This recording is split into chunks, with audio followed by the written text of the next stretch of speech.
वफाकी वजारत तालीम की जानिब से तालीमी बोर्ड्स के प्राइवेट स्टूडेंट्स को प्रमोट न करने पर गौर जारी है। आप देख रहे हैं धरती न्यूज। खबर की तफसील से हम आपको आगाह करते हैं।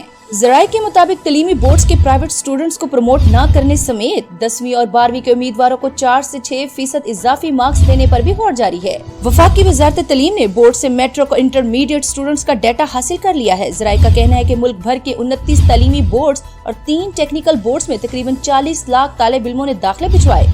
मजमूई तौर पर 30 से 35% प्राइवेट उम्मीदवार सेपली इकट्ठे इम्तिहानात बेहतर नंबरों के लिए इम्तिहानात देने वाले स्टूडेंट्स शामिल हैं।